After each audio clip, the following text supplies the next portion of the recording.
Queridos vecinos y vecinas del Canal del Sur y de la Corporación Cultural de Ancud, bienvenidos y bienvenidas a nuestro programa de historia y patrimonio ancuditano y chilote. Ya estamos, parece que pasó demasiado rápido, o para algunos lento, pero para nosotros fue muy activo. Estamos ya al final de un ciclo anual y, como todo final de ciclo anual, más que hacer un reconto, creo que repensamos, recargamos nuestras energías con este fin de año y siempre pensando en lo que se nos viene, porque el ciclo, como algunos dicen, el ciclo del sol triunfador no se detiene, seguimos adelante. Esperamos que sea un verano prometedor, que la estrella gigante no nos castigue mucho y no tengamos tantos problemas de sequía, para seguir adelante en esta evolución histórica. Y hablando de evolución histórica, precisamente comenzamos a pensar en este fin de ciclo, porque como ustedes comenzarán a recordar, los hitos más importantes de la historia de Chiloé en el periodo estival coincidían con periodos de guerra.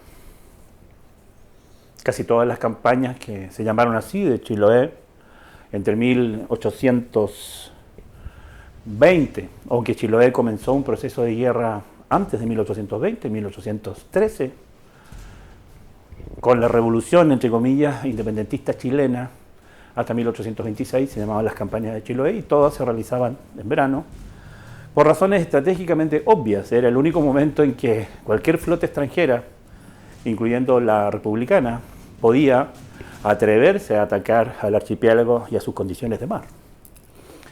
En este aspecto, en ese contexto, estamos planteando el análisis en términos marineros, porque nosotros queremos y necesitamos y buscamos del lenguaje marinero para expresar muchas ideas simbólicas e históricas. Estamos pensando que ya vamos rumbo a lo que se ha convocado por diferentes estamentos, personas, vecinos, vecinas, personalidades, autoridades, que vamos rumbo al bicentenario de la anexión de Chiloé a la República, que se cumple el 19 de enero, pero de 1826 el histórico, y por lo tanto en el 2026. Aún quedan algunos años, pero precisamente como muchas personas ya se han publicado algunas ideas, se han concertado algunas agrupaciones, ¿qué hacemos hacia el bicentenario? ¿Qué hacemos como comunidad, obviamente? Y nosotros como Canal del Sur, como Corporación Cultural, pensamos que es el momento preciso, aunque aún quedan unos años. En 4 años pueden pasar muchas cosas en Chiloé, en Chile y en el mundo. Pero es bueno comenzar la reflexión, y como siempre lo hacemos, o le proponemos hacerlo, queridos vecinos y vecinas, comenzar la reflexión que ha significado para nosotros pertenecer a la República por 2 siglos.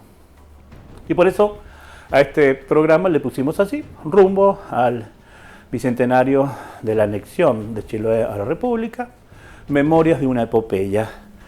Pero esta vez queremos tocar algunos episodios históricos que creemos, van a ver ustedes que algunos parecen increíbles que hayan sido olvidados tanto tiempo, recordar unos episodios desconocidos de este periodo de la anexión de Chiloé, desde prácticamente 1813 a 1826. ¿Qué episodios desconocidos? Episodios desconocidos que tienen que ver con el Tratado de Tantauco, es decir, el documento que se firmó en que se capitula, Chiloé entrega las armas y se traspasa la soberanía del archipiélago a la República de Chile.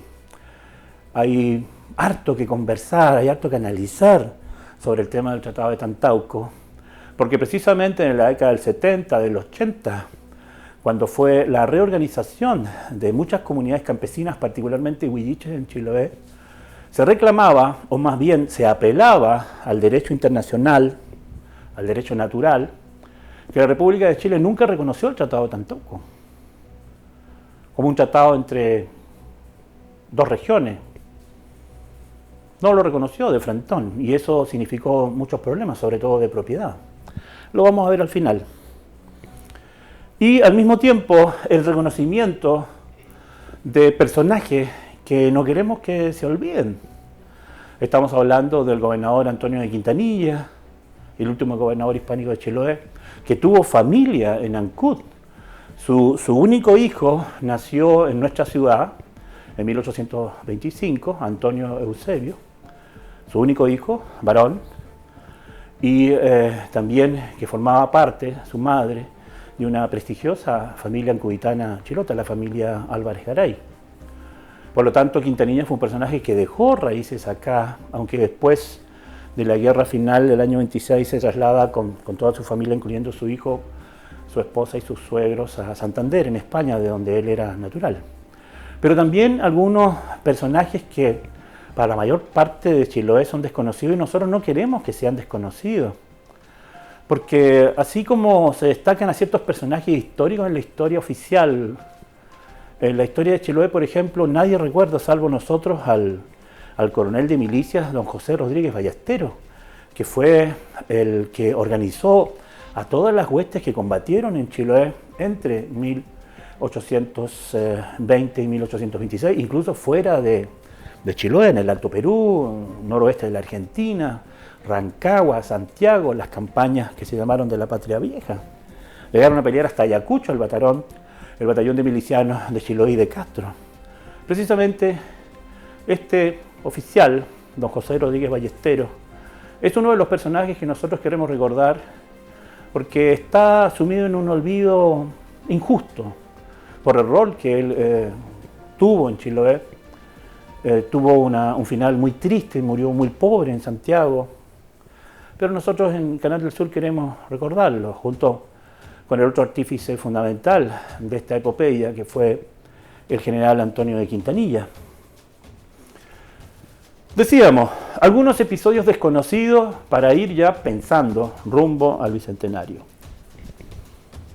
¿Quién se podría imaginar que en este periodo que le llamamos las campañas de Chiloé, entre 1820 y 1826, uno de los episodios que prácticamente nadie conoce es el mismísimo director supremo de Chile, Bernardo O'Higgins Riquelme, estaba organizando para venir, incluso lo había manifestado varias veces, venir personalmente a combatir a Chiloé y tomar él en persona el archipiélago, ya que el almirante Cochrane, Thomas Cochrane, que había estado al servicio de la Marina y el ejército chileno, no había podido en 1820, fue derrotado en Nahui, como lo hemos recordado en varios episodios de la historia aquí en el Canal del Sur y la Corporación Cultural.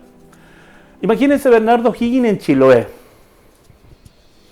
¿Qué pasó? Estamos hablando en verano de 1822. O'Higgins en Chiloé. Vamos a contar qué le pasó a O'Higgins en Chiloé, uno de los episodios olvidados. Otro de los episodios que parece increíble, pero tiene su explicación. Antes del Tratado de Tantauco, 1826, en Chiloé, el desgaste, el cansancio, el agotamiento, la pérdida de combatientes, la pobreza en la que quedó sumida la provincia, llevó a los chilotes y chilotas a pactar una capitulación anticipada en 1825, o sea, firmar un tratado de paz antes de Tantauco. Eso fue en finales, noviembre de 1825. Eso pudo haber cambiado el rumbo de la historia. Imagínense una capitulación antes de Tantauco. No hubiese habido el final guerrero que tuvo la guerra de anexión. Un segundo capítulo desconocido. Un tercero, que igual es muy interesante porque sigue estando prácticamente en el olvido de la historia de este periodo, fue que en Chiloé hubo corsarios, pero no corsarios tipo piratas legales que atacaron la provincia, sino que al revés, eran corsarios que estaban a favor de la causa chilota realista y atacaban a los republicanos.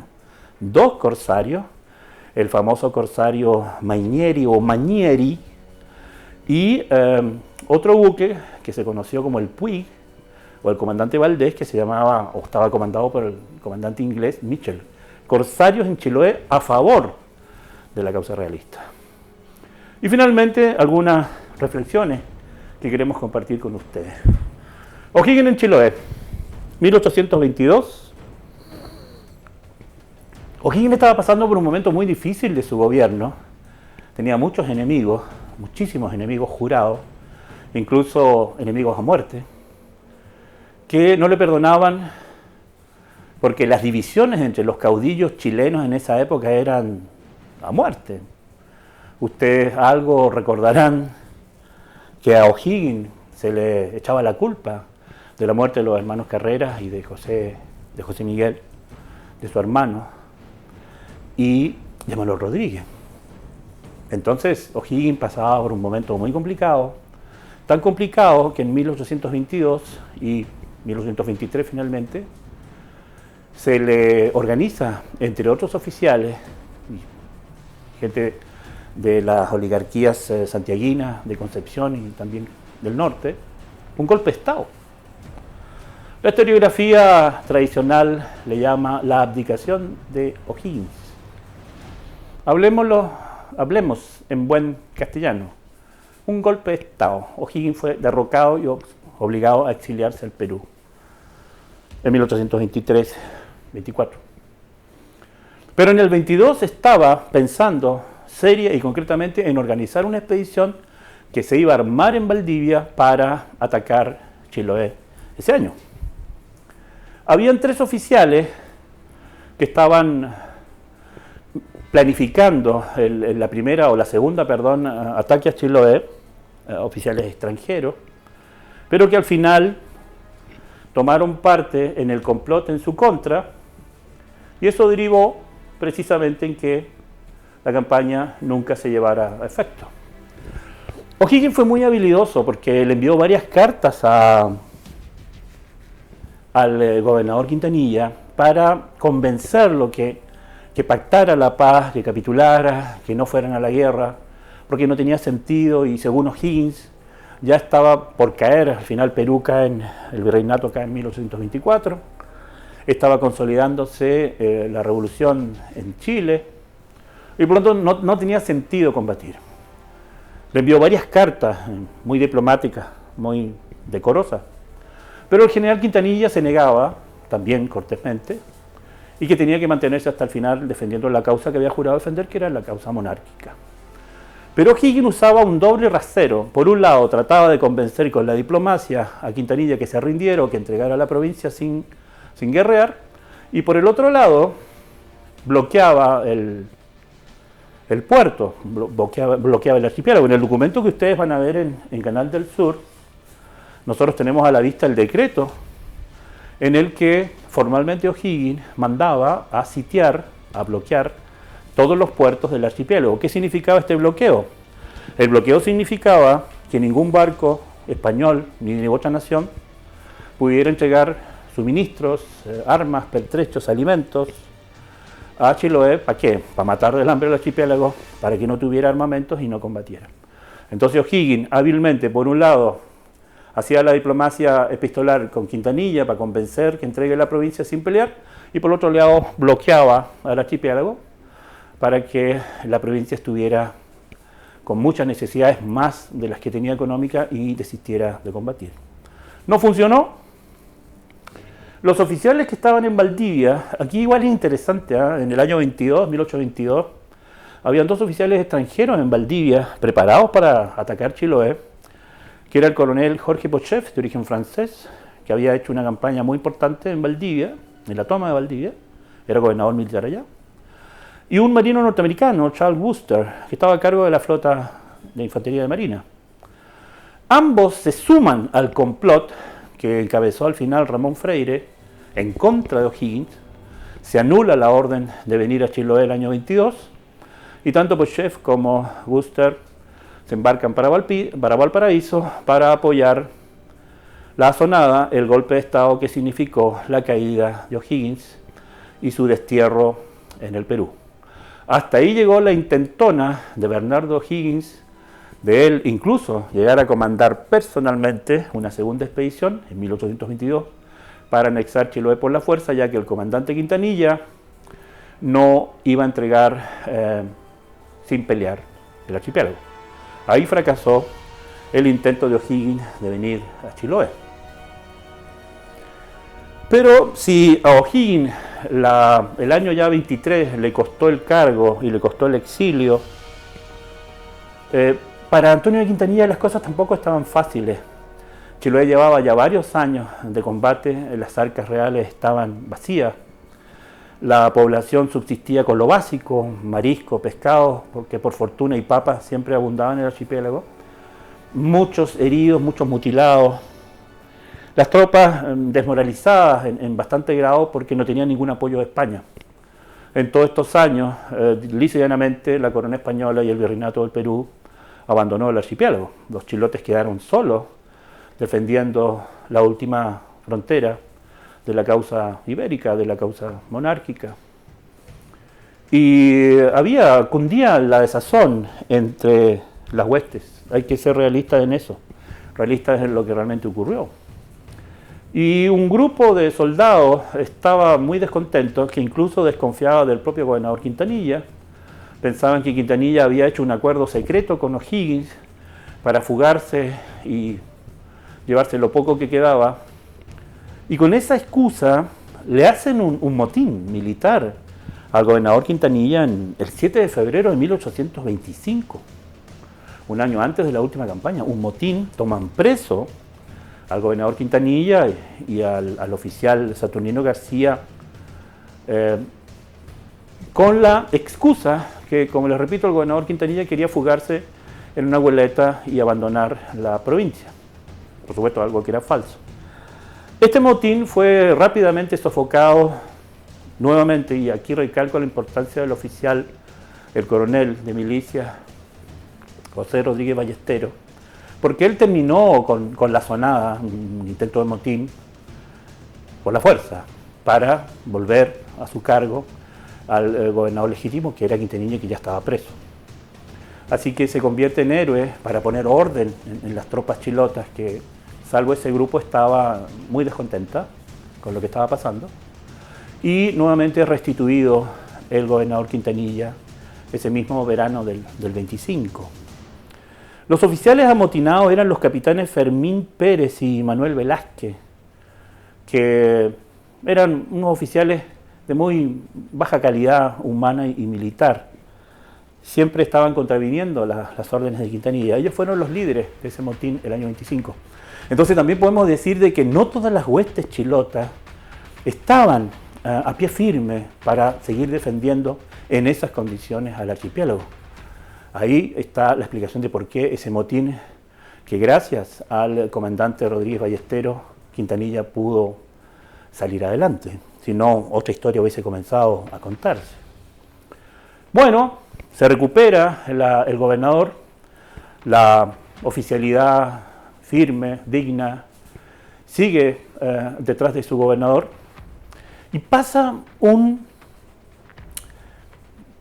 una consecuencia extraña de esta sonada. Quintanilla se da cuenta que hay desazón en las tropas, o en parte de ellas, y le plantea derechamente al comandante Ballesteros, que era el comandante militar del partido de Castro, que convoque al cabildo. En esos tiempos existía un cabildo en Castro, que eran como los vecinos principales, y le pide, esto fue en noviembre, el 7 de noviembre de 1825, le pide al comandante Ballesteros que reúna al cabildo de Castro y que le pida la opinión a los vecinos, si están por seguir combatiendo, porque se venía ya la última invasión del ejército republicano, o le daban al gobernador la autoridad para firmar un tratado de paz y entregar la provincia.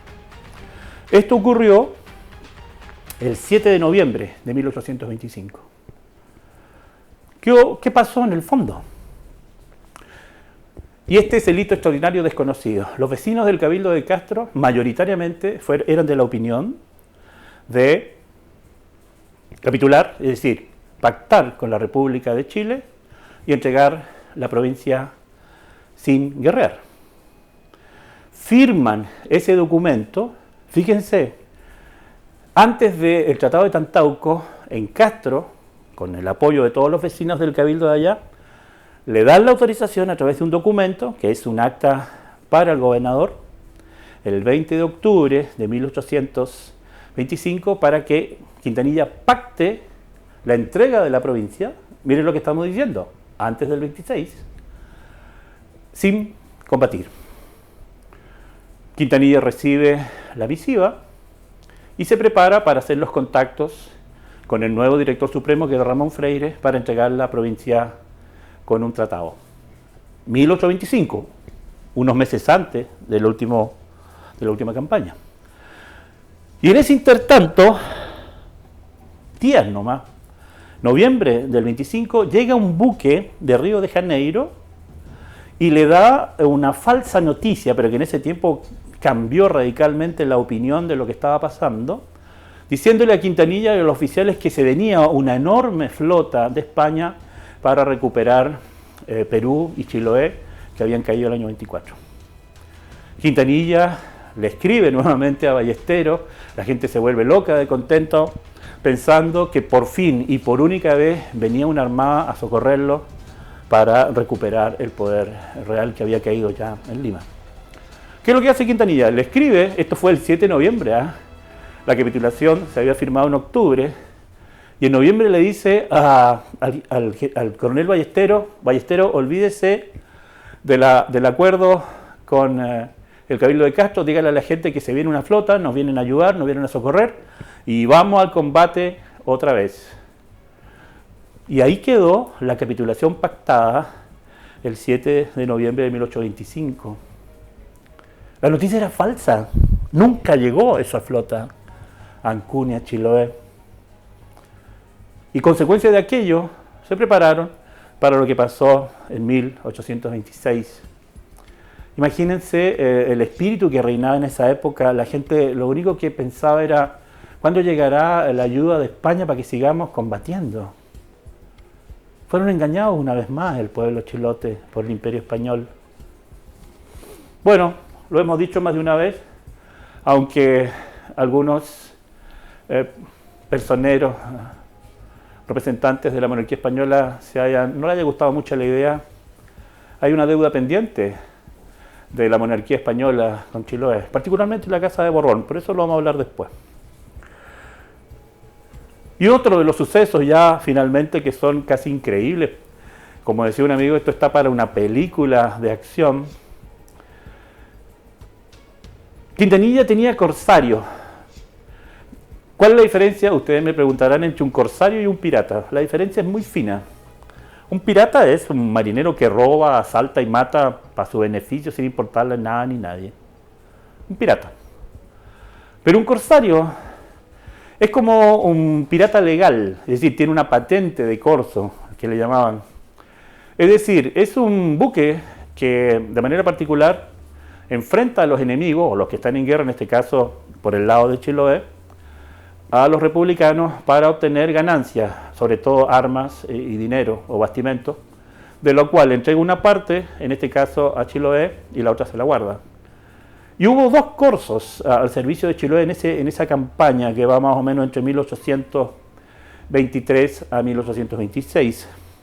Un contramaestre italiano, se llamaba Matteo Magnieri, también era conocido como Matteo Mainieri o Martinelli, que tuvo una destacada participación como corsario, repito, patente de corso, y entregó una cantidad de recursos importantes en esa cacería, en esas acciones rapaces entre 1823 y el 26, importante, 290.000 pesos de la época a las arcas reales. Fue un auxilio que a Quintanilla le vino muy bien para pagar las tropas, para mantener lo económico, por así decirlo, militar en alto, gracias a este corso, Matteo Magnieri, que comandaba una goleta que se llamaba el General Quintanilla. Estuvo activo en prácticamente todo el litoral sur de Perú hasta Chiloé.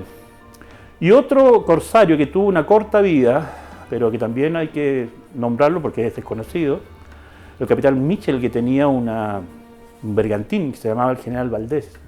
También tuvo patente de corso a beneficio del ejército de Chiloé. Entonces, son sucesos históricos que no están, por supuesto, en los libros oficiales.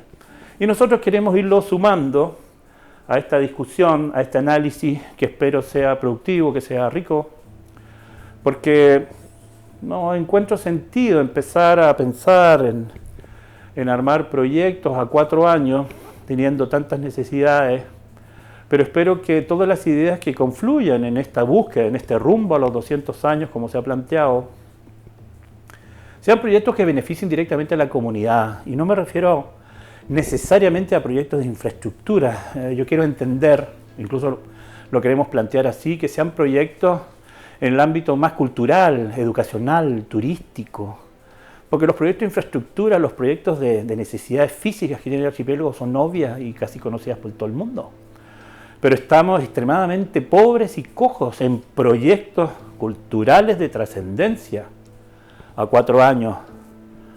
No tenemos proyectos culturales de envergadura provincial. Yo creo que aquí, todas las comunas hermanas de Chiloé, tenemos que sacarnos esos tontos, falsos y arcaicos chauvinismos de que Ancú por un lado, que Castro por el otro, que Chonche vaya por aquí, que Kemche por allá. No, yo creo que si no actuamos como provincia para generar proyectos culturales, educativos, turísticos de trascendencia a 4 años que sean beneficiosos para todos, es decir, para toda la provincia, y empieza cada uno para llevar agua para su molino, vamos a llegar al año 26 sin nada en las manos. La división en Chiloé está probada, solo genera pobreza, abandono y olvido.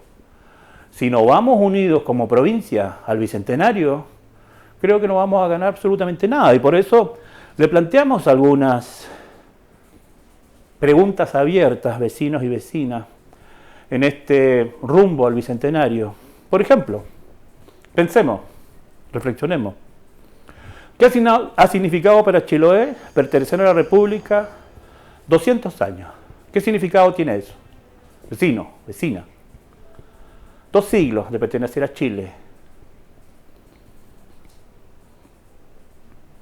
¿Qué beneficios o perjuicios a la provincia le han generado estos 2 siglos de anexión? Meditemos. ¿Hemos recibido beneficios en 2 siglos de estar formando parte de Chile o solo perjuicios? ¿Qué pasa con el Tratado de Tantauco? Nunca fue reconocido el Tratado de Tantauco. Y hay, en el Tratado de Tantauco, que nunca fue reconocido, 3 artículos que son fundamentales y creo que son muy importantes por la vigencia que pueden tener ahora. El artículo 6 decía que serían respetados inviolablemente todas las propiedades, tanto bienes personales como raíces del ejército de Chiloé. Y el 7º decía, serán respetados todos los bienes y propiedades de todos los vecinos y habitantes que se hallan actualmente en esta provincia. Las comunidades huilliche, apelando al artículo 7, decían, y entonces, ¿por qué no se respetaron las propiedades en las cuales estaban las comunidades huilliche y se entregaron a particulares o se apropió directamente del Estado sin reconocer la ocupación ancestral centenaria de estas propiedades? Nunca se reconoció el artículo 7 del Tratado de Tantauco.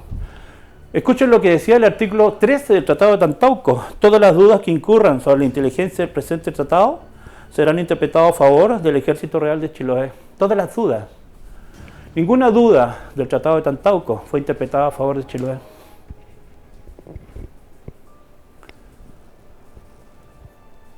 Anexión, independencia, comisiones conmemorativas y proyectos pendientes.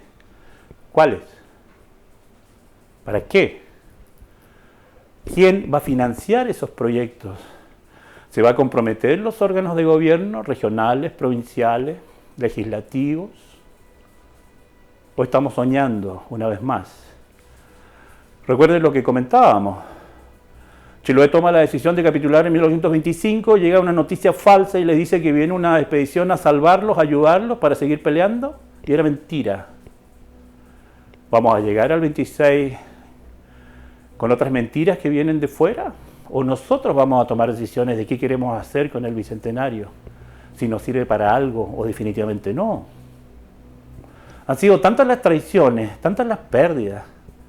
Pero nosotros queremos, como Canal del Sur y como corporación, dejar los cuestionamientos abiertos, vecinos, vecinas. Reflexionemos. Hace bien reflexionar. La historia sirve para eso. ¿Qué ha significado, vecinos y vecinas, para nosotros como comunidad, pertenecer 2 siglos a la República? En esta primera serie dejamos abiertas estas preguntas porque vamos a aprovechar que ya se nos viene enero. Sí, van a haber conmemoraciones, porque es distinto conmemorar a celebrar. Conmemorar significa traer a la memoria.